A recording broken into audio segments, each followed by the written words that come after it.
gorgeous. Producer! What's going on in there? Nothing! There was a lot more to magic, as Harry quickly found out, than waving your wand and saying a few funny words. So wrote J.K. Rowling, and she would know, but wands are still a pretty important item in the Harry Potter universe. They're essential for spellcasting, but they're also effectively self-aware, able to choose and reject wizards as they wish. And some clearly pack more juice than others. In this video, we're going to look at the 15 most powerful wands in the Potterverse. Spoilers for the whole series ahead. Everybody loves James Potter. Handsome, charming, highly adept with magic, and, we regret to inform you, an arrogant bully. Ah well, James may have had some personality defects, but his skills were never in doubt, and much of that came down to his wand. A mahogany construction with an unknown core, it was particularly well suited to transfiguration. And it's hinted that if James had been holding his wand when Voldemort came calling, he might have survived the encounter.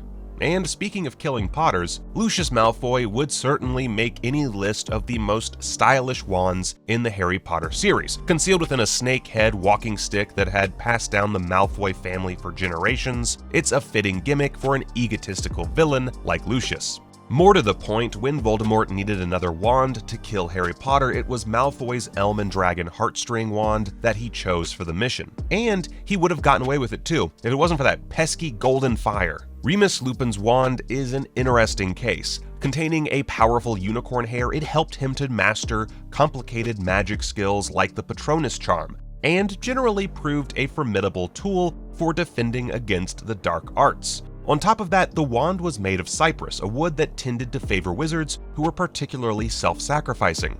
This meant that Lupin's wand tapped into his heroic nature, amplifying the abilities of both wand and owner. Though sadly, neither would be powerful enough to defeat our next entry.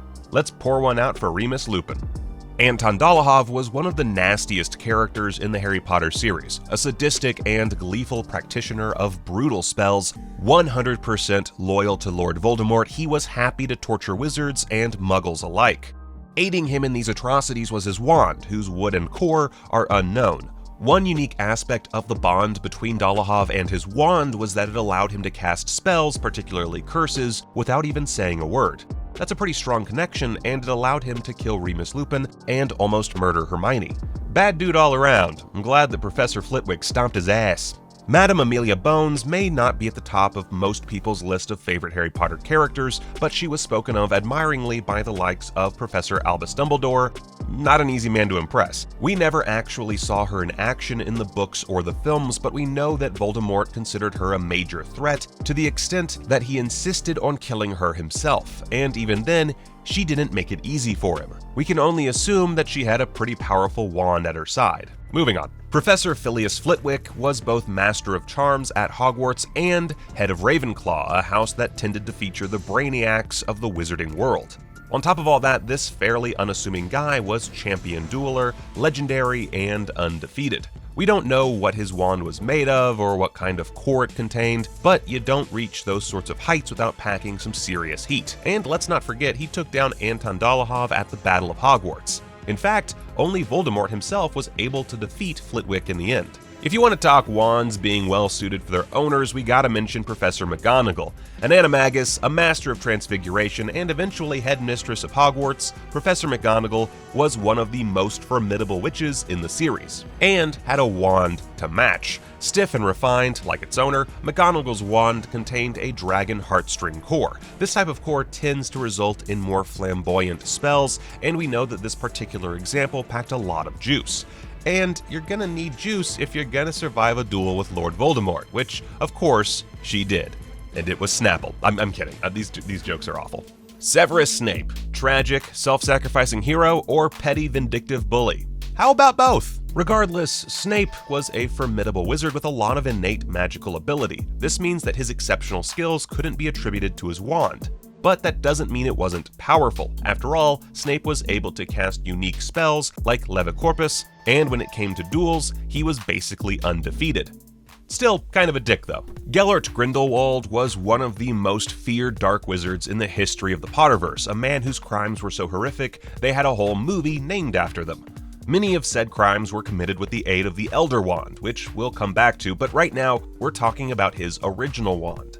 Not much is known about it, but we do know that it must have been pretty formidable. After all, he used it to kill and torture some very powerful witches and wizards, and his spells were even brutal enough to get him expelled from Durmstrang, a school that had a pretty lax attitude to dark magic.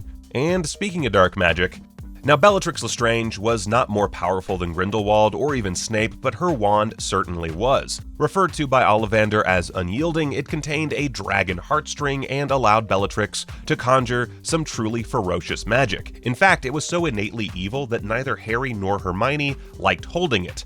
Not surprisingly, the wand was so adept at producing the Cruciatus Curse that it became Bellatrix's signature move, which tells you pretty much everything you need to know about her. Molly Weasley did everyone a favor. Sorry, Henry who? Potter? Harry Potter? Never heard of him. Apparently he's pretty important though, the boy who lived and all that stuff. And his wand was no slouch, being strong enough to conjure an especially powerful Patronus. It was even known to cast spells by itself when its owner needed protecting. Its core was almost entirely unique, coming from Professor Dumbledore's Phoenix Fox. We say almost because there was one other notable wand whose core came from that particular phoenix. Can you guess whose? Yeah, no prizes for this one. It's the Big V, he who must not be named. It's Little Tommy Riddle.